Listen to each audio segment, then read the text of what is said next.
5 pesos natin mga katambay, gagawin nating waffle and shake. Ganito ang technique dyan. Napapansin nyo ba mga katambay, ang sizing ng dice? Napapansin nyo, mas malaki yung kulay pula. Kaya yung kulay pula ang tataya natin. Pero syempre dapat mga katambay, kayo ang hihila kasi nga para matansya nyo. At sa paghila naman mga katambay, dapat bago umikot yung dice is kapag tumama na doon sa board na may nakalagay na paunawa. Kung nakikita nyo mga katambay, muntikan pa mag triple red. Pero okay na yan, kahit single red lang ang lumabas. Ang mahalaga, lumabas siya. At ayun mga katambay, tumama tayo. Ang 5 pesos natin ay naging 10 pesos na. Dapat mga katambay, lagi nyo rin titingnan ang pag-ikot ng dice ng bunker. Sa pangalawang taya, todo natin 10. Napapansin nyo ba mga katambay ang dice? Yung kulay green na naman, yung pinakamalaki. Kaya sa green tayo, tataya. Ganun pa rin mga katambay, mag-request ka pa rin na ikaw ang humila para matansya mo nga. Napapansin nyo ba, bago umikot yung dice, tumawa muna doon sa board ng may nakalagay na paunawa. At muntikan pa nga mag-triple green mga katambay. Pero okay na yan. Kahit isa lang, ang mahalaga, tumama. At sa pagbalasa naman ng dice mga katambay, hindi ko maipakita kasi nga hindi na videoan ng ating camera girl. At yun, 20 pesos na ang ating 5 pesos mga katambay, isang shake na to. Pero syempre, tataya pa natin ito para maging dalawa kasi nga dalawa kami magkasama. At sa part na to mga katambay, nakikita nyo ba kung paano umikot ng dice si kuya? Kapag ganito ang posisyon mga katambay, kung napapansin nyo, blue sa gitna at blue sa taas, green sa baba at green sa gitna. Maaring lalabas ang dalawang color na yan mga katambay.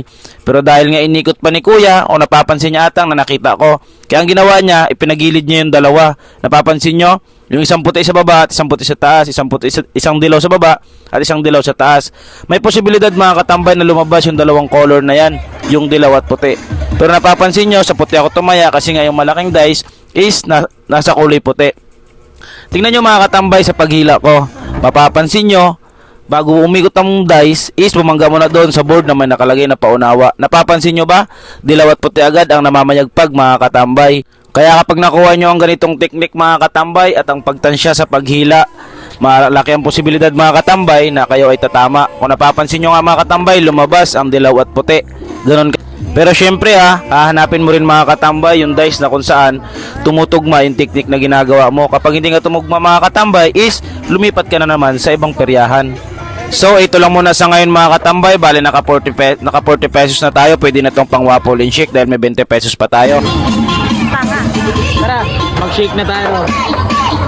Ito nang ipapakilala ko sa inyong apps mga katambay na kung saan dito ako kumukuha o dito ako kumikita ng perang pinanggagastos ko sa ginagawa ko sa buhay ko. At sa lahat ng gustong mag-deposit mga katambay, huwag mong kalimutan yung screenshot then send mo sa akin ng makashback natin yan. Kaya sa mga gustong maglaro, yung link lalagay ko sa comment section. And syempre bawal ito sa mga kabataan. And bet responsible and gamble responsible. Tara at laruin natin ang Super Ace. Let's go!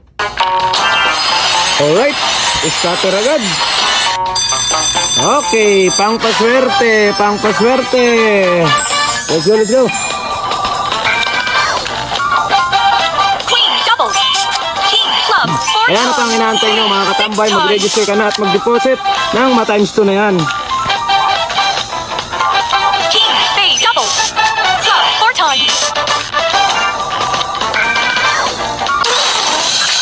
Alright. Easy. Let's go.